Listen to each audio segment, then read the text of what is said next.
회의실 문이 흔들릴 정도로 책상을 내리치는 소리가 터졌습니다. 아, 정신 안 차려? 낮고 쉰 목소리, 익숙한 억양이었습니다. 저보다 조금 어린 남자가 제 직원 앞에서 소리를 지르고 있었죠. 넥타이는 삐뚤어져 있고 배는 셔츠를 밀어내고 얼굴은 술 기운이 가시지 않은 듯 벌겋게 상기돼 있었습니다. 저는 문 밖에서 그 장면을 잠시 지켜보고 있다가 노크도 하지 않고 문을 열었습니다. 그 순간 비서가 먼저 외쳤습니다. 대표님 입장하십니다. 그 한마디에 소리치던 남자의 몸이 그대로 굳었습니다. 팔이 허공에 멈춘 채 천천히 제 쪽으로 돌아보더군요. 붉게 충혈된 눈, 퍼렇게 꺼진 눈가의 주름, 그 얼굴에서 한순간에 사라지지 않는 어떤 잔상이 올라왔습니다. 20살도 되지 않던 때 제 돈을 빼앗고 제 책가방을 베란다로 던지던 고등학교 시절, 제 인생을 지옥으로 만들었던 그 아이. 성호, 너냐? 제가 속으로 삼킨 이름과 같은 이름을 그 남자가 먼저 중얼거렸습니다. 입술이 파르르 떨리던 그가 제 호칭을 확인하려는 듯 눈을 굴리다가 비서가 다시 말했습니다. 대표님, 오늘 외주업체 쪽 박성호 팀장님이시래요. 고딩 때 제 돈을 뺐던 그 아이가 이제 제 앞에서 대표님이라는 그 단어 하나에 얼어붙어 있었습니다. 안녕하세요. 반전 전문점입니다. 오늘 이야기는 고등학교 때 제 돈 뺏고 왕따 시키던 일진 제 앞에서 큰 소리치다 대표님 한마디에 얼어붙었습니다. 라는 제목으로 제 가슴 속에 오래 묵혀두었던 한 장면을 꺼내보려 합니다. 지금부터 들려드릴 이야기는 단순한 사이다 복수 이야기라기보다 노년에 들어서야 비로소 이해하게 된 상처와 용서 그리고 멈추는 용기에 대한 기록입니다. 저는 올해 62입니다. 지방 소도시에서 작은 회사를 운영하고 있습니다. 직원은 30명 남짓 대기업이라고 하기에는 한참 부족하지만 제게는 기적 같은 회사입니다. 어릴 적 제 꿈은 거창하지 않았습니다. 그냥 맞지 않고 살고 싶다. 딱 그 정도였으니까요. 고등학생 시절에 저는 지금 제 앞에서 얼어붙어 있는 그 남자 박성호에게 매일같이 돈을 빼앗기던 조용하고 말수적은 아이였습니다. 제가 고등학교 1학년이던 해 겨울이었습니다. 아버지는 이미 몇 년 전에 돌아가셨고 어머니가 시장에서 채소를 팔며 저와 동생 둘을 키우고 있던 때였습니다. 학급에서 저는 눈에 띄지 않는 편이었죠. 키도 작고 마른 편이라 선생님들은 늘 저를 얌전한 애 정도로만 기억했습니다. 문제는 그런 애가 일진들에게는 제일 먼저 눈에 띈다는 사실이었습니다. 날이 유난히 추웠던 어느 날 수업이 끝나고 자리에 앉아 공책을 정리하고 있는데 제 책상 위에 그림자 하나가 내려앉았습니다. 비릿한 향수 냄새와 담배 냄새가 섞인 공기, 그리고 거칠게 내려앉는 손. 야, 이름 뭐야? 고개를 들지 않아도 누구인지 알 수 있었습니다. 학교에서 모르는 사람이 없을 정도였으니까요. 박성호. 야간 자율학습 시간마다 교문 밖으로 나가 술을 마시고 복도에서 선배와 교사에게도 반말로 대든다는 그런 아이였습니다. 저는 작게 대답했습니다. 정민수, 정민수? 공부 좀 한다며? 옆에 있던 애가 킬킬거리며 말을 보탰습니다. 쌤들이 그러던데요. 얘 반에서 1등이라던데. 그 말이 끝나기도 전에 제 필통이 바닥으로 쾅 떨어졌습니다. 반에서 1등이면 돈도 있겠네. 성우는 웃지도 않고 말했습니다. 그 표정이 저는 더 무서웠습니다. 가방 열어. 그때부터였습니다. 제 지옥이 시작된 건 결정적인 사건은 고이 올라가던 해 봄에 벌어졌습니다. 그날 아침 어머니는 새벽장을 다녀오시더니 작은 봉투 하나를 제 손에 쥐어주셨습니다. 민수야, 이게 이번 학기 학비야. 봉투는 얇았지만 그 안에 들어있는 어머니의 수고는 너무나 무거웠습니다. 손가락 마디마다 굳은 살이 박혀 툭툭 튀어나와 있던 어머니가 그 손으로 밤마다 대파를 다듬고 물을 자르고 계산기를 두드려 맞춰낸 돈이었습니다. 이거 절대 잃어버리면 안 된다. 어머니의 목소리는 늘 그러셨던 것처럼 조용했지만 그날따라 유난히 떨리더군요. 저는 봉투를 교복 안쪽 주머니 깊숙이 넣었습니다. 그리고 마음속으로 몇 번이고 다짐했습니다. 오늘만큼은 절대 안 뺏긴다. 오늘만큼은 피해 다니더라도 꼭 숨긴다. 하지만 그런 다짐이 그 아이들 앞에서는 얼마나 허무한지 그날 저는 뼈저리게 알게 되었습니다. 점심시간 직전 복도 끝에서 성우와 눈이 마주쳤습니다. 순간 제 심장이 쿵 하고 떨어지는 것 같았습니다. 야, 정민수. 도망칠 틈도 없이 양쪽에서 다른 아이 두 명이서 제 팔을 붙잡았습니다. 오늘은 진짜 없어. 제가 말하자마자 성우의 눈이 가늘게 찢어졌습니다. 진짜가 어딨어. 그는 제 가슴팍을 툭툭 치더니 갑자기 교복 안쪽으로 손을 집어넣었습니다. 저는 필사적으로 막으려 했죠. 안 돼. 하지만 힘이 달랐습니다. 잠시 실랑이 끝에 흰색 봉투가 그의 손에 들려 나왔습니다. 이게 뭐야? 봉투가 허공에서 한번 흔들리더니 바닥으로 훅 떨어졌습니다. 그리고 그 봉투에서 묵직한 느낌이 느껴졌는지 그의 표정이 바뀌었습니다. 야, 생각보다 많은데. 순간 머리가 새하얘졌습니다. 그거 이번 학기 학비야. 제 입에서 저도 모르게 튀어나온 말이었습니다. 그러자 주변에서 웃음소리가 터져나왔습니다. 학비면 더 좋은 거 아니냐? 성우는 봉투를 주머니에 그대로 쑤셔 넣더니 제 어깨에 팔을 둘렀습니다. 걱정 마. 너 학교 오래 다닐 필요도 없어. 복도 끝 창문에 비친 제 얼굴은 순간 뜨거워졌다가 곧 얼어붙었습니다. 그날 저녁 어머니 앞에 서 있던 저는 한마디도 할 수가 없었습니다. 학비는 잘 냈지? 응. 낼 거야. 낼 거야가 뭐야? 민수야, 혹시... 어머니가 제 얼굴을 들여다보는 순간 저도 모르게 눈물이 터져 나왔습니다. 엄마 미안해. 그날 어머니는 처음으로 제 앞에서 무릎을 꿇었습니다. 내가 더 벌면 돼.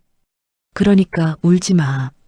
무릎을 꿇은 건 저여야 했는데 바닥에 엎드려 울고 있는 건 어머니였습니다. 그 장면이 제 인생의 첫 번째 상처였습니다. 그 일 이후로 저는 학교에서 거의 입을 닫았습니다. 성적은 떨어지지 않았지만 사람과 눈을 마주치는 법을 잊어버렸습니다. 그런데도 세상은 아무 일도 없었다는 듯 흘러갔습니다. 성우는 결국 고3을 채 마치지 못하고 학교를 그만두었다는 소문이 돌았습니다. 야, 들었냐? 쟤 조직 같은 데 들어갔대. 실업계 간다는 말도 있던데. 누가 뭐라 말해도 저는 아무 말도 하지 않았습니다. 관심이 없어서가 아니라 관심을 갖기 싫어서였습니다. 졸업을 하고 저는 바로 대학 대신 일을 시작했습니다. 낮에는 공장에서 일하고 저녁에는 야간 대학 강의를 듣는 생활. 그렇게 20대를 버티면서 제 마음속에는 한 문장이 자꾸만 떠올랐습니다. 다시는 누구에게도 무릎 꿇지 말자. 그 문장 하나가 제 몸을 억지로라도 일으켜 세우는 힘이 되어 주었습니다. 30대가 되었을 때 저는 작은 유통회사를 차렸습니다. 동네 가게들과 계약을 맺고 라면, 음료수, 생필품을 공급하는 회사였습니다. 처음에는 트럭 한 대로 시작했죠. 창고라고 해봐야 벽지 뜯겨나간 반지하 창고 하나였고 직원이라곤 저랑 아르바이트생 한 명이 전부였습니다. 하지만 저는 고등학교 시절의 그 복도와 어머니의 무릎을 잊은 적이 없었습니다. 그래서 제 회사에는 나름의 원칙을 하나 세웠습니다. 회사 안에서 누구도 누구를 함부로 대하지 않는다. 그 원칙 하나로 제가 얼마나 많은 거래를 놓쳤는지 모릅니다. 큰 손님이 직원에게 고압적으로 나오면 차라리 거래를 포기하는 날도 많았습니다. 대표님, 그러다 회사 망합니다. 주변에서 그렇게 말해도 저는 고집을 꺾지 않았습니다. 왜냐하면 알고 있었으니까요. 한번 깨진 자존심이 얼마나 오래 아프게 남는지 제가 누구보다 잘 알고 있었으니까요. 50대가 되었을 즈음 회사는 어느 정도 자리를 잡았습니다. 직원도 30명을 넘어섰고 연말이면 소박하게 송년회도 할 수 있는 정도의 규모가 됐습니다. 그 즈음 회사의 보안 시스템을 전면 교체해야 하는 일이 생겼습니다. CCTV, 출입관리 시스템, 야간 경비까지 맡을 새로운 외주업체가 필요했습니다. 총무팀장인 지연 씨가 견적서를 몇 군데 받아온 날 저는 오래된 습관처럼 서류부터 한 장씩 넘겨보았습니다. 그런데 어느 견적서 맨 끝에 찍힌 도장의 이름에서 눈이 멈췄습니다. 박성호. 그 흔한 이름 중 하나라고 머리로는 그렇게 말했지만 가슴이 먼저 반응했습니다. 설마 견적서에는 담당자 이름도 적혀 있었습니다. 담당 팀장 박성호. 그날 저녁 집으로 돌아가는 길에 버스 창문에 비친 제 얼굴에는 알 수 없는 긴장감이 서려 있었습니다.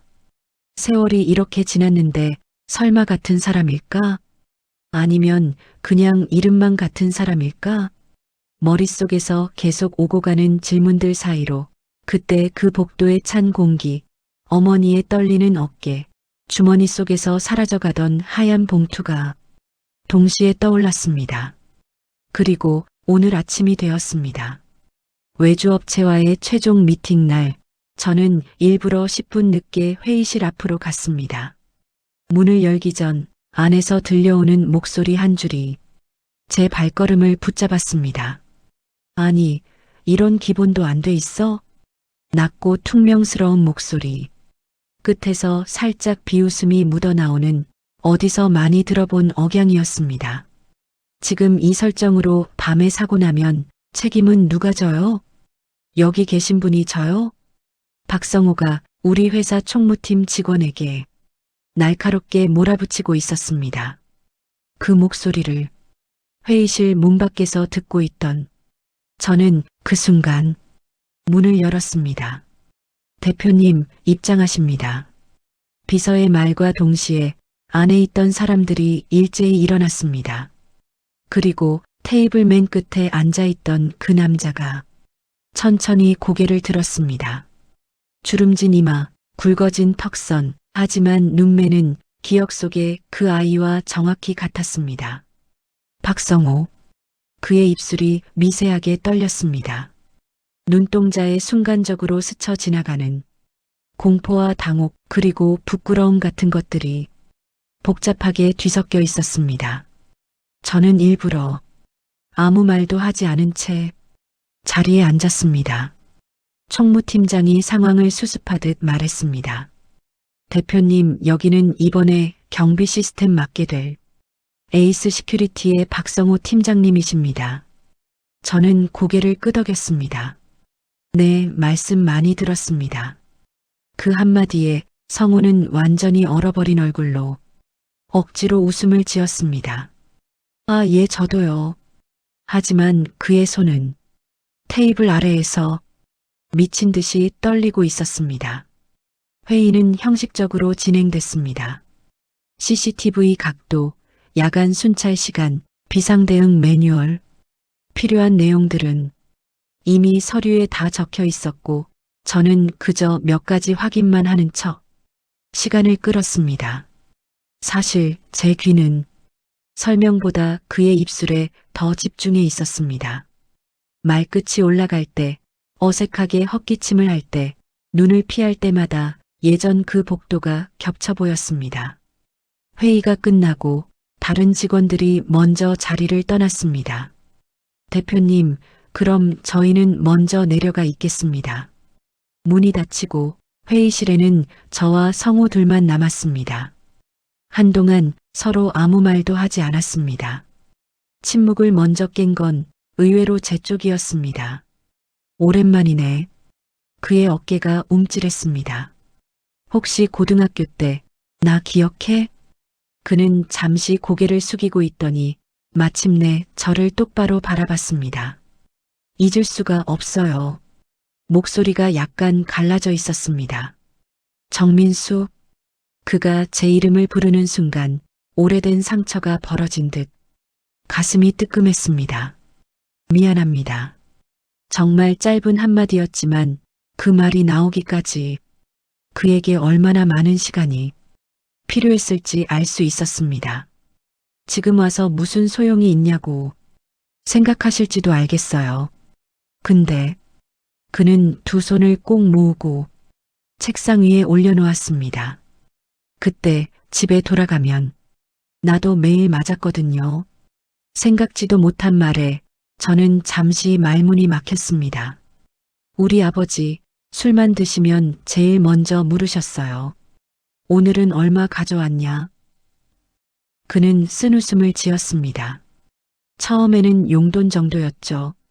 나중에는 등록금까지 가져오라고 했어요. 제 심장이 쿵 하고 내려앉았습니다. 나도 누군가의 등록금을 뺏어서 내 등록금 냈던 거예요. 그래야 덜 맞으니까. 그는 눈을 감았다 떴습니다. 그게 당신 어머니 돈이라는 건 알고 있었어요. 숨이 막히는 느낌이었습니다. 알고 있었어. 그 말이 제 귀에서 계속 맴돌았습니다. 그래도 안 멈췄어요. 그게 더 미안합니다. 그는 고개를 깊이 숙였습니다. 사람이 나이를 먹으면 용서도 쉬워질 줄 알았습니다. 하지만 의외로 그렇지 않더군요.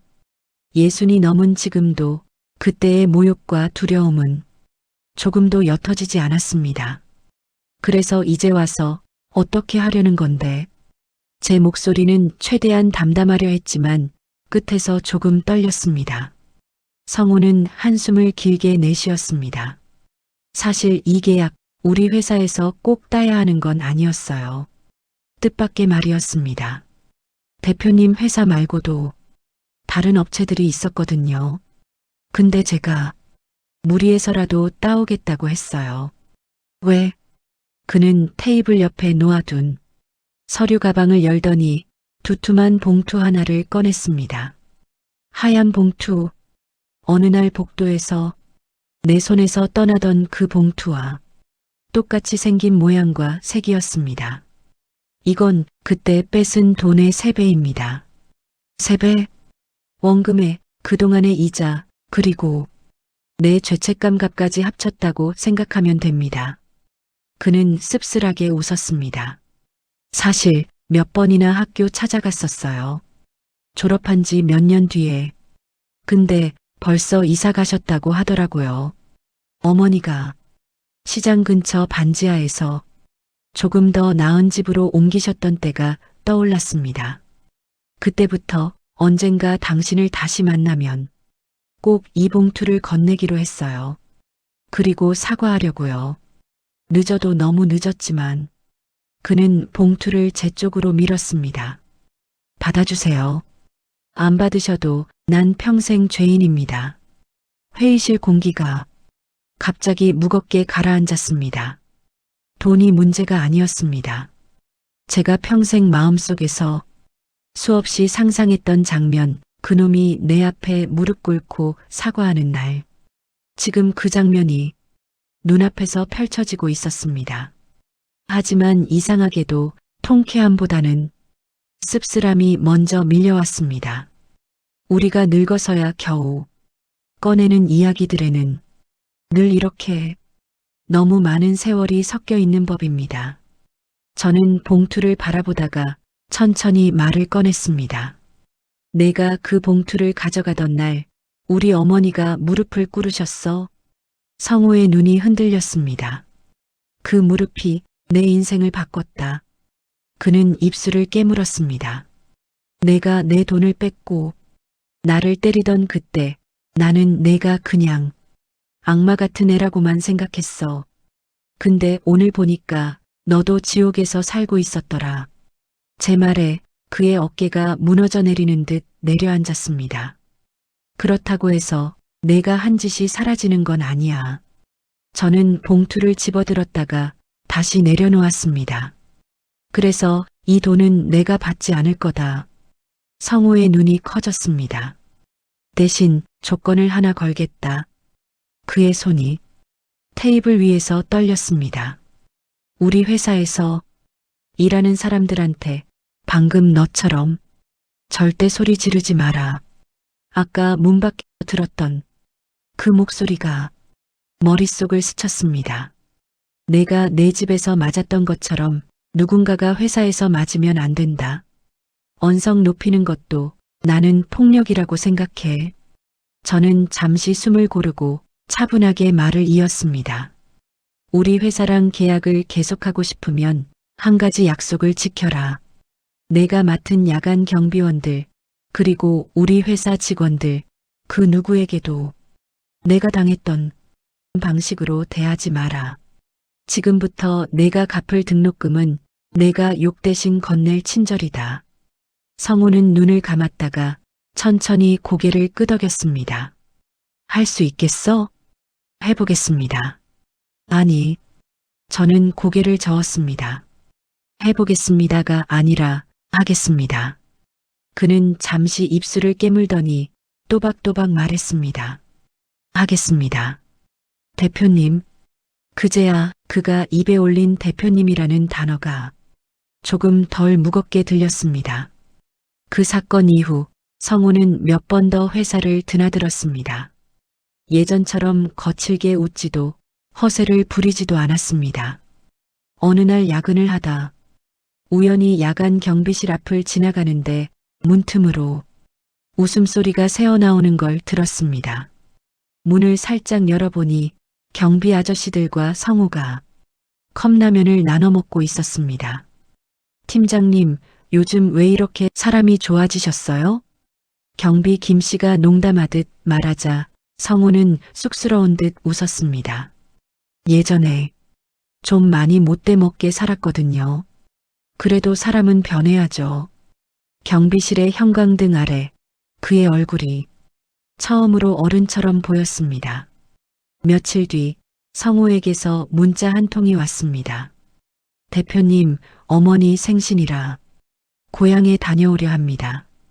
계속 신경 써주셔서 감사합니다.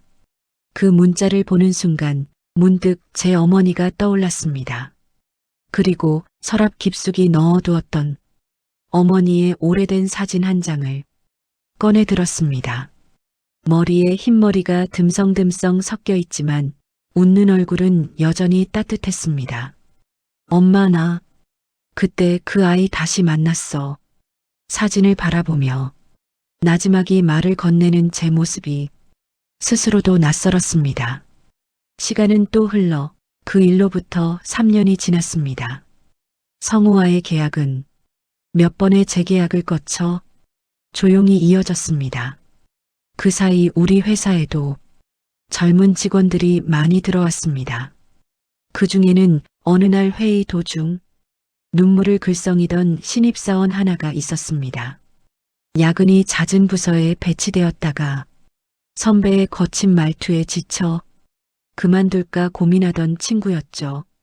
그날 저는 그 친구를 따로 불러 조용히 말해주었습니다. 힘들면 언제든 얘기해. 여긴 누구 하나가 누구를 짓밟으면서 돌아가는 회사는 아니야. 그때는 그게 잠깐의 위로일 뿐이라고 생각했습니다. 그런데 어느 겨울날 퇴근하려다 보니 제 책상 위에 작은 봉투 하나가 놓여 있었습니다. 흰 봉투, 이번에는 접힌 자국이 조금 어설프고 글씨가 삐뚤빼뚤했습니다. 대표님께. 봉투를 열어보니 손편지가 한 장 들어 있었습니다. 대표님, 저는 고등학교 때 왕따를 당했습니다. 그래서 이 회사에 들어왔을 때도 누군가 큰 소리치면 몸이 먼저 움츠러들었습니다. 그날 대표님이 여긴 그런 데 아니야 라고 말해주셨을 때 저는 처음으로 회사에서 울었습니다. 그 이후로 버틸 힘이 생겼습니다. 언젠가 저도 누군가의 대표님이 된다면 저도 그렇게 말해주고 싶습니다. 괜찮다. 여긴 그런 데 아니다. 감사합니다. 인턴으로 들어왔다. 이제 대리가 된 지연 올림. 편지를 다 읽고 나니 눈앞이 조금 흐려졌습니다. 어쩌면 내가 고등학교 시절에 그 한마디만 들었어도 덜 아팠을까? 그런 생각이 스쳐 지나갔습니다. 창밖에는 늦은 눈이 내리고 있었습니다. 그날 밤 저는 혼자 사무실에 남아 오래된 장부들을 꺼내 들춰보았습니다. 그리고 조용히 마음속으로 이렇게 중얼거렸습니다. 복수는 상대보다 내 안의 상처부터 멈추게 하는 거구나. 오늘 이야기는 고딩 때 제 돈을 빼앗던 일진이 제 앞에서 대표님이라는 말 하나에 얼어붙었던 나를 시작으로 그 뒤에 숨겨져 있던 각자의 지옥과 그리고 늦게 찾아온 사과와 조금은 어설픈 화해에 대한 이야기였습니다. 살다 보면 우리를 괴롭혔던 사람이 언젠가 약해진 모습으로 우리 앞에 다시 나타나는 순간이 있습니다. 그때 우리는 두 가지 길 중 하나를 선택해야 합니다. 옛 상처를 그대로 꺼내 그 사람 머리 위로 쏟아 붓는 길, 그리고 그 상처의 끝을 내가 먼저 묶어주는 길. 젊었을 때의 저는 아마 첫 번째 길을 택했을 겁니다. 하지만 예순이 넘은 지금 저는 두 번째 길이 결국은 나 자신을 위한 길이라는 걸 조금은 알게 되었습니다. 과거를 지워서가 아니라 그 상처 위에 조금 다른 기억을 하나 더 올려두는 것. 그래서 너 때문에 내 인생 망가졌어. 라는 말 대신 그래도 여기까지 왔다. 라고 말할 수 있게 되는 것.